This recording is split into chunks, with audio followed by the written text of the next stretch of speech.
Good morning. तो पिछले class में हम कल बताया था क्या, गुरुत्वीय स्थितिज ऊर्जा। आज नया टॉपिक है, क्या चीज, नया हेडिंग है गुरुत्वीय विभवांतर और गुरुत्वीय विभव। तो सबसे पहले हम गुरुत्वीय विभवांतर को समझते हैं। गुरुत्वीय विभवांतर क्या होता है कि किसी भी सिस्टम के अंदर एक मास को दूसरे मास तक लाने में किया गया कार्य। ठीक है, मास को दूसरे मास तक लाने में किया गया गुरुत्वाकर्षण के अंदर होना चाहिए, किसी सिस्टम के अंदर होना चाहिए। यानी पृथ्वी पर यानी एक बॉडी को दूसरे बॉडी तक ले जाने में किया गया कार्य को क्या कहते हैं? तो यहाँ पे मास होना चाहिए किसी सिस्टम के सराउंडिंग होना चाहिए। मास, यहाँ पे चर्चा क्या चीज से है? द्रव्यमान से, मास से। तो हम क्या करेंगे बाबू, एक मास है जिसका नाम हम दे देते हैं ma, ए बॉडी है, और दूसरा मास है जिसका एक छोटा सा मास mb, इसको हम b मानते हैं। तो इस मास तक अगर ये पृथ्वी है तो यहाँ से यहाँ तक लाने में जो किया गया वर्क डन है, इस मास को लाने में जो किया गया वर्क डन है उसको हम क्या बोलेंगे? किसी सिस्टम के अंदर, जैसे पृथ्वी, किसी सिस्टम के अंदर एक बिंदु से दूसरे बिंदु तक लाने में किया गया कार्य को क्या बोलेंगे? गुरुत्वीय विभवांतर बोलेंगे। गुरुत्वीय विभवांतर। मास को यहाँ लाएंगे, किसको लाएंगे? मास को लाएंगे, द्रव्यमान को लाएंगे। एक स्थान से, किसी सिस्टम के अंदर एक स्थान से दूसरे स्थान तक ले जाने में किया गया कार्य। ठीक है, तो गुरुत्वीय विभवांतर का डिफिनेशन पहले लिख लीजिए, उसके बाद इसको हम समझाते हैं। गुरुत्वीय विभवांतर क्या होगा?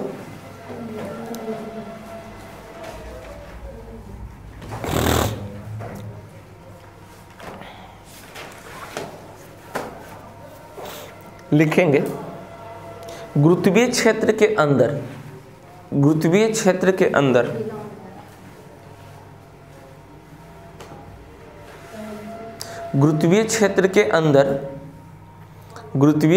क्षेत्र यानी किसी सराउंडिंग में न बोले थे विभवांतर होता है।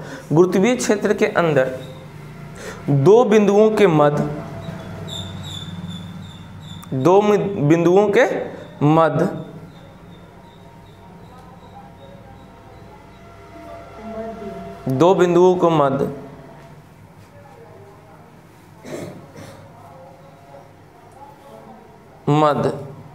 एक बिंदु से दूसरे बिंदु तक लाने में किया गया कार्य है। लाने में किया गया कार्य को जो वर्क किया जाएगा, मास लाने में किया गया कार्य को गुरुत्वीय विभवांतर कहेंगे। गुरुत्वीय विभवांतर कहते हैं। गुरुत्वीय विभवांतर कहते हैं। देखेंगे बॉडी m मास का कोई सिस्टम गुरुत्वीय क्षेत्र के अंदर m मास, और इसको लाने में यानी विभवांतर को va से करते हैं सूचित। va से कहाँ तक? vb तक। तो एक बिंदु से दूसरे बिंदु तक लाने में किया गया कार्य तो वर्क डन हो जाएगा। वर्क डन क्या हो जाएगा? यानी b को a तक लाने में कौन सा मास को लाए थे, तो विभवांतर बराबर क्या हो जाएगा? वर्क डन बाई द्रव्यमान हो जाएगा। वर्क डन बाई, और ये वर्क डन किस फॉर्म में रहेगा? जब एक बिंदु यहाँ पे कोई वस्तु यहाँ से यहाँ तो कैसा एनर्जी रहेगा? वर्क डन कैसा कार्य होगा? कैसा? स्थितिज ऊर्जा के रूप में। कैसा? स्थितिज ऊर्जा के रूप में होगा। तो इसलिए लिखते हैं PE मतलब पोटेंशियल एनर्जी होगा, VA माइनस VB बराबर पोटेंशियल एनर्जी बटे मास। अगर इसका SI मात्रक अगर इसकी SI मात्रक की बात करें तो पोटेंशियल एनर्जी का क्या होता है? जूल। पोटेंशियल एनर्जी का क्या होता है? जूल बटा केजी, जूल बटा जूल बटा केजी भी लिखते हैं, ठीक है। तो अगर हम इसका डायमेंशन देख ले तो डायमेंशन क्या हो जाएगा, ध्यान देखिएगा। एनर्जी का क्या होता है डायमेंशन, ऊर्जा का क्या होता है बोलिएगा। ऊर्जा क्या होता है ml² टी पे पावर -2, और ए आपका हो जाएगा, ए हो जाएगा m हो जाएगा, क्या हो जाएगा डायमेंशन इसका mm कट जाएगा तो L2 -2, ठीक है। तो इसका ये डायमेंशन हो जाएगा, कोई दिक्कत वाली बात।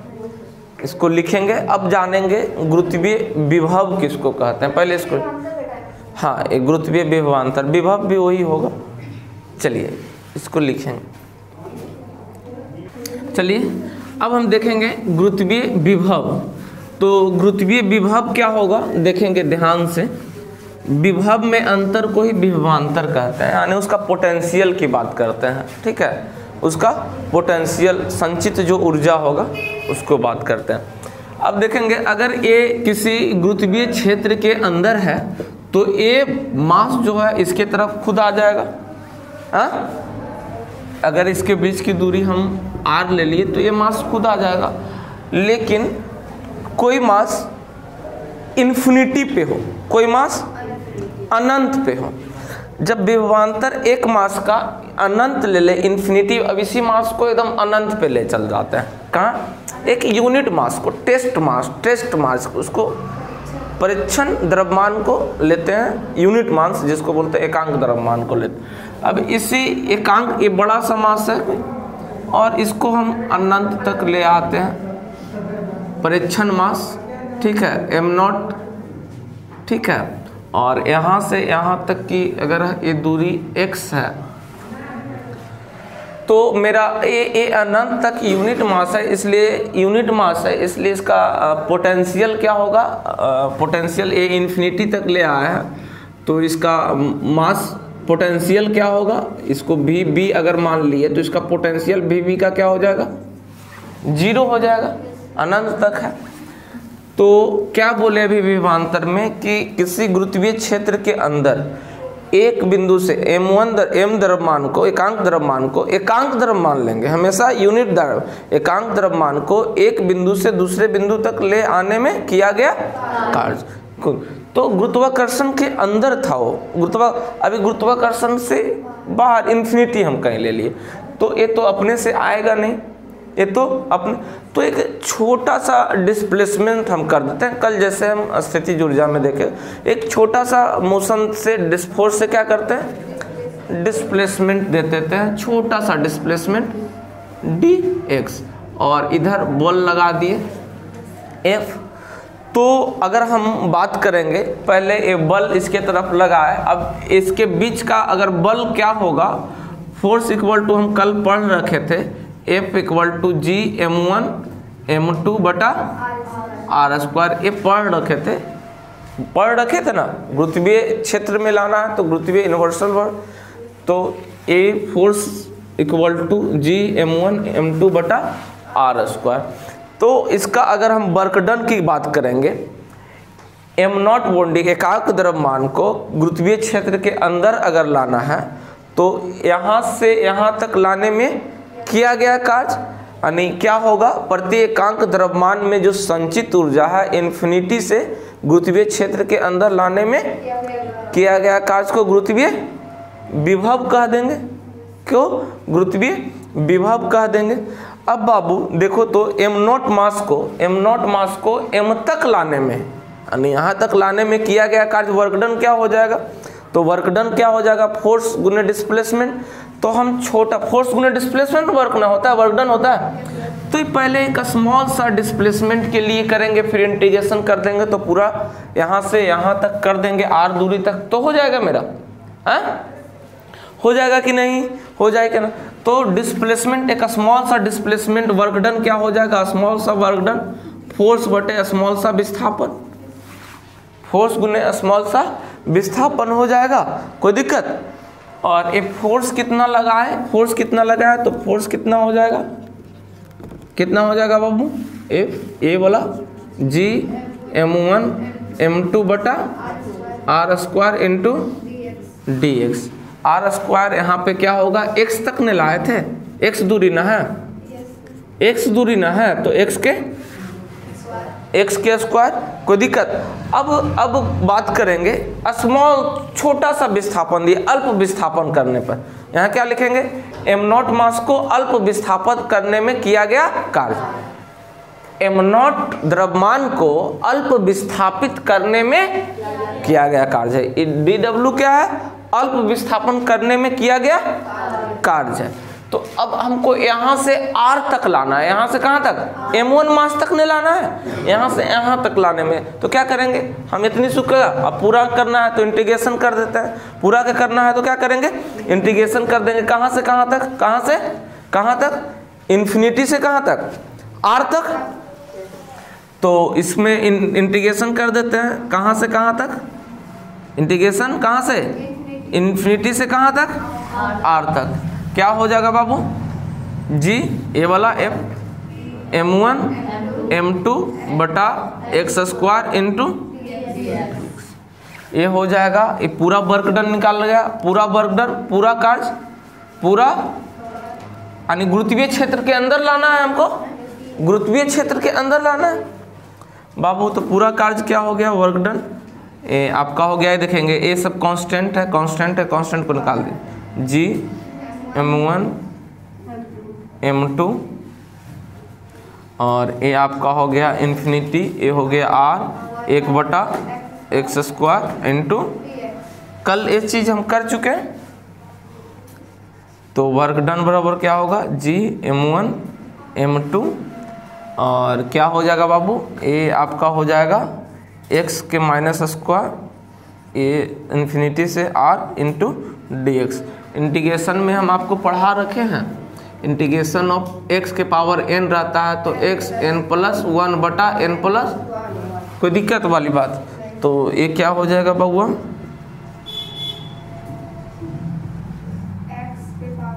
इसको कर देते हैं, क्या हो जाएगा, x के पावर -2 प्लस 1, तो ये हो जाएगा x के पावर -2 प्लस 1 बटा -2 प्लस 1 के इन्फिनिटी से r तक, कोई दिक्कत।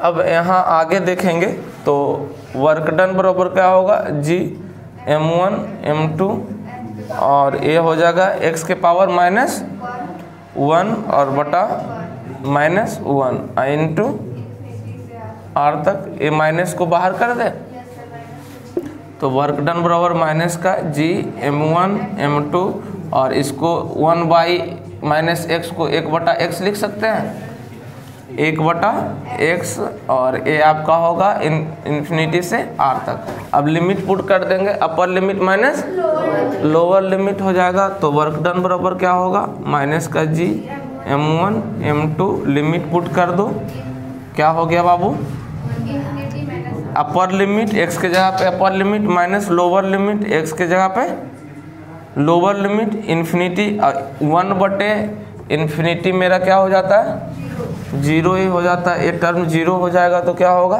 वर्क डन बराबर माइनस जी m1 m2 बटा r हो जाएगा, कोई दिक्कत वाली बात, m1 m2 बटे r हो जाएगा। जब पोटेंशियल की बात करेंगे, पोटेंशियल की बात करेंगे, अगर पोटेंशियल की तो ये इस एकांक द्रव्यमान ने लिए थे, m2 जो था मेरा क्या था, एकांक द्रव्यमान ने था। अगर Vp पे पोटेंशियल की बात करेंगे तो मेरा ये क्या था, m2 क्या था, एकांक द्रव्यमान को ना था, तो क्या हो जाएगा माइनस का जी m इंटू 1 हो जाएगा एकांक द्रव्यमान बटा r।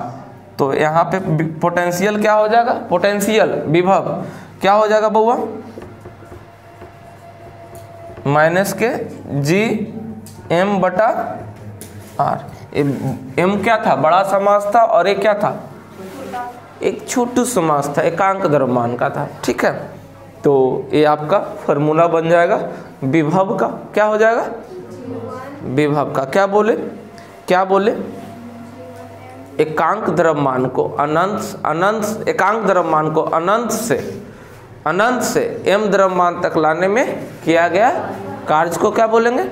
गुरुत्वीय विभव।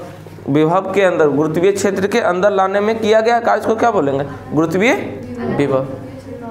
हाँ, लाने में किया गया कार्य को क्या बोलेंगे? गुरुत्वीय विभव कहेंगे। ठीक है, तो ये हो गया। इसका भी यूनिट डायमेंशन सारा सेम रहेगा। ये क्या है? ये जो आपका आएगा, अरे वर्क डन है, वर्क डन का ये क्या? पोटेंशियल एनर्जी है। ये कार्य कैसा है? स्थितिज ऊर्जा के रूप में। ये कार्य कैसा है? स्थितिज ऊर्जा के रूप में। चलिए इसको छाप लीजिए, VP भी लिख सकते, VP भी इसको। चलिए हेडिंग लगाइए, प्लायन वेग। नेक्स्ट प्लायन वेग, एस्केप वेलोसिटी। पहले लिख लीजिए डेफिनेशन क्या होता है एस्केप वेलोसिटी। प्लायन मतलब प्लायन करना, जाना, दूर जाना। लिखेंगे वह न्यूनतम वेग, वह न्यूनतम वेग, वह न्यूनतम वेग जिससे किसी वस्तु को प्रक्षेपित करने पर, जिससे किसी वस्तु को प्रक्षेपित करने पर पृथ्वी के गुरुत्वीय क्षेत्र से बाहर चला जाता है। पृथ्वी के गुरुत्वीय क्षेत्र से बाहर चला जाता है। पृथ्वी के गुरुत्वीय क्षेत्र से बाहर चला जाता है, उसे प्लायन वेग, एस्केप वेलोसिटी कहते हैं। उसे प्लायन वेग, एस्केप वेलोसिटी कहते हैं। मतलब अगर पृथ्वी के गुरुत्वीय क्षेत्र से बाहर हो जाएगा, अराउंड से बाहर हो जाएगा, तो वो वस्तु को पृथ्वी अपनी ओर आकर्षण नहीं करेगा। मतलब वो पृथ्वी के चारों तरफ अब वो घूमते रहेगा। देखो कैसे होता है एस्केप वेलोसिटी। एस्केप वेलोसिटी इस सराउंडिंग, हम एक पृथ्वी ले लेते हैं। एक पृथ्वी, किसी के लिए भी प्लायन वेग होता है, किसी भी ग्रह के लिए हो सकता है। ये पृथ्वी ले लिए, ये क्या ले लिए? देखता है रॉकेट लॉन्च करता है, सैटेलाइट लॉन्च करता है, तो पृथ्वी के पोल पे जाके लॉन्च करता है। कहाँ करता है? ध्रुव पे, पोल से, जहाँ से ऊंचाई कम हमको प्रक्षेपित करना पड़े वहाँ से लॉन्च करता है। ये पृथ्वी का सेंटर से, ये आपका पृथ्वी का रेडियस ले लिए कितना? गोल सा पृथ्वी, ध्रुव से यहाँ पे वस्तु को, यहाँ से वस्तु को क्या किए? इसके ऐसा वेग से फेंके कि वो फिर वापस पृथ्वी पर आया ही नहीं। तो रॉकेट वगैरह जो लॉन्च किया जाता है, रॉकेट देखते हैं लॉन्च किया जाता है, सैटेलाइट लॉन्च किया जाता है सैटेलाइट को। तो अगर हम इस वस्तु को, सैटेलाइट, इस वस्तु को एक मान लेते हैं, इस वस्तु को पृथ्वी के ऊपर बिगे, पृथ्वी के ऊपर बिगे, क्या हुआ? वापस पृथ्वी के आकर्षण बल के कारण, गुरुत्वाकर्षण बल के कारण, गुरुत्वीय क्षेत्र में भी है, ये पृथ्वी पर यहाँ गिर जाएगा, पृथ्वी पर यहाँ गिर जाएगा। इसको थोड़ा सा और बल लगा करके, थोड़ा वेलोसिटी और बढ़ाए और फिर बिगे यहाँ। अब क्या होगा? पृथ्वी पर फिर वापस आ जाएगा, यहाँ गिर जाएगा, इस तरह से प्रक्षेपित हो जाएगा। थोड़ा और बल लगा करके बिगे, अब यहाँ वस्तु गया, फिर गिर गया यहाँ।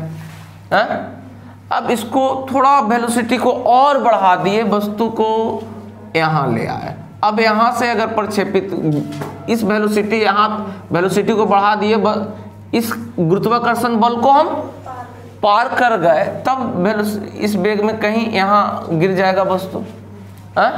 जब यहाँ गिरेगा, तो जब यहाँ वस्तु गिर जाएगा तो पृथ्वी में एक आकर्षण बल होता है जिसको गुरुत्वाकर्षण बल कहते हैं। गुरुत्वीय क्षेत्र होता है, हर एक का एक क्षेत्र होता है। तो इसके गुरुत्वीय क्षेत्र के कारण पृथ्वी अपनी ओर आकर्षित करना चाहेगी, पृथ्वी अपनी ओर आकर्षित करना चाहेगी, पर वो इतना कम बल लगेगा कि वो आकर्षित, तो क्या होगा? इस तरह से अब ये राउंड फिर नीचे गिरेगा, अब फिर आकर्षित, इस तरह से राउंड फिर आकर्षित करना चाहेगा, राउंड आकर्षित करना, फिर इस तरह से क्या होगा? ये स्पेस में चक्कर, पृथ्वी के चारों ओर क्या लगेगा? चक्कर लगा। तो किस वेग से भेले? उस न्यूनतम वेग से बिगे जिसमें पृथ्वी के गुरुत्वाकर्षण बल को, गुरुत्वीय क्षेत्र को क्या कर जाए? पार कर जाए तो उस न्यूनतम वेग को क्या बोलते हैं? पलायन वेग बोलते हैं। कोई दिक्कत? अब इसके लिए हम कुछ डेरिवेशन इसका करते हैं। तो अगर पृथ्वी पर वस्तु रखा हुआ है तो इसमें क्या क्या चीज, कौन कौन सा एनर्जी के रूप में इंस्टॉल क्या कौन कौन सा एनर्जी इसमें है? पहला तो स्थितिज ऊर्जा होगा, वस्तु को बिगेंगे पृथ्वी के गुरुत्वाकर्षण क्षेत्र में तो उसमें गतिज ऊर्जा भी होगा, उसमें हाफ mv² और स्थितिज ऊर्जा दोनों होगा। अगर वस्तु पृथ्वी पे है तो स्थितिज ऊर्जा और गतिज ऊर्जा दोनों। जब ग्रेविटेशनल को पार कर जाता है तो वहाँ पे फिर ऊर्जा लगाने की जरूरत नहीं है, तो वहाँ पे इनिशियल ऊर्जा, स्थितिज ऊर्जा और गतिज ऊर्जा दोनों क्या हो जाता है? 0 के बराबर हो जाता है। ठीक है, तो कंजर्वेशन ऑफ एनर्जी से ये हम जानते हैं। कंजर्वेशन ऑफ एनर्जी से क्या जानते हैं? अगर जहाँ पे हमको बल ना लगाना पड़े, जहाँ पे बल न लगाने पड़े तो क्या 0 के बराबर हो जाएगा। तो हम इस वस्तु को अब कहाँ बिगेंगे? इसको इन्फिनिटी मान लेंगे। वस्तु का m द्रव्यमान को क्या मान लेंगे? इन्फिनिटी। तो टू एस्केप कहाँ तक करना है? इन्फिनिटी तक करना है। टू एस्केप कहाँ करना है? वस्तु को यहाँ से स्किप कहाँ, पलायन कहाँ तक करना है? इन्फिनिटी तक करना है। ठीक है, तो टोटल इन्फिनिटी का जो एनर्जी रहेगा, टोटल इसके बाद का एनर्जी जो रहेगा वो क्या हो जाएगा? टोटल एनर्जी क्या हो जाएगा? 0 के बराबर हो जाएगा। टोटल एनर्जी क्या हो जाएगा? तो कंजर्वेशन ऑफ एनर्जी हम लगा दे, ऊर्जा संरक्षण का सिद्धांत। टोटल एनर्जी क्या होता है? टोटल एनर्जी कंजर्व रहता है जितना टोटल एनर्जी, तो ऊर्जा संरक्षण के सिद्धांत से कंजर्वेशन ऑफ एनर्जी हम लगा दें। Conservation of energy